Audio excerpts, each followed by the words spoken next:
Bonjour Elisabeth. Bonjour Cécile, bonjour Patrick, bonjour à tous. Alors Elisabeth, vous voulez revenir sur ces fameux frais de remboursement, frais de campagne, avec plusieurs candidats qui n'ont pas passé la fameuse barre des 5%. Du coup, leurs frais de campagne ne doivent pas être remboursés. Ah oui, on l'a déjà entendu ce matin. Après la gueule de bois électorale, eh bien arrive la déroute financière, et c'est donc ce que vont connaître plusieurs partis qui n'avaient pas anticipé un score aussi bas, en particulier LR et les Verts, dont les candidats ont respectivement obtenu 4,78 et 4,63% des votes. On n'est pas loin de la barre. Alors vous savez, votre intervenant l'a expliqué, en dessous de 5%, l'État rembourse 800 000 euros et au-dessous 8 millions. Alors le PS, le PC, Debout la France, Jean Lassalle, Artaud et Poutou, qui n'espéraient pas 5%, ont fait des campagnes à l'économie, sans faire de grandes folies, à vrai dire. Valérie Pécresse et Yannick Jadot ont tout de même dépensé beaucoup plus. Ils n'ont donc qu'attendre la sébille. Julien Bayou a annoncé qu'il cherchait 2 millions d'ici fin mai, et Valérie Pécresse a lancé un appel que vous allez donc réentendre. La situation financière de ma campagne est désormais critique.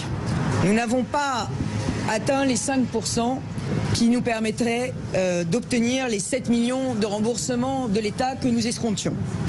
Les Républicains ne peuvent pas faire face à ces dépenses.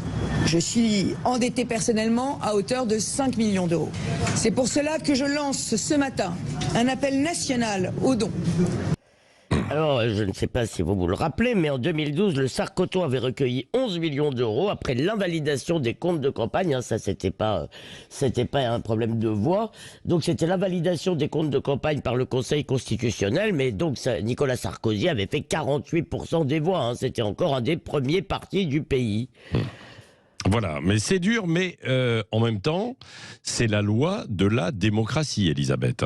Eh bien oui, mais c'est une loi d'autant plus injuste que la démocratie n'est pas une méritocratie. Évidemment, les candidats ne payent pas seulement leurs manquements, ils payent aussi nos humeurs changeantes et puis nos calculs. Le fameux vote utile qui a certainement joué dans le cas de Valérie Pécresse et de Jadot d'ailleurs.